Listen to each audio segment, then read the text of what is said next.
廣東人係咪好有邊界感㗎？我覺得是。就那天我在街上跟一廣東人說，我今兒有點熱，他居然不接茬，就這麼看着我。咱北方胡同認不認識都能聊兩句，這兒就不行。唔知你點傾偈啊？不聊天怎麼認識啊？唔知點傾偈啊？不聊天怎麼認識啊？唔知點傾偈啊？不聊天怎麼認識啊？唔知點傾偈啊？不聊天怎麼認識啊？廣東人係咪好有邊界感㗎？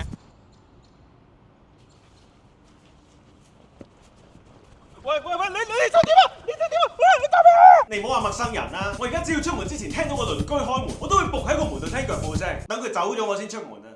住咗幾廿年我都唔知我鄰居生咩樣。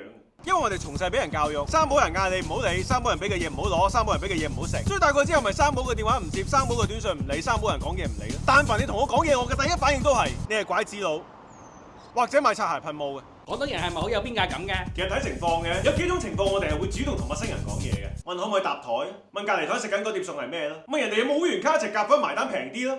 喂，你食緊咩啊？好似好正咁嘅，我又要。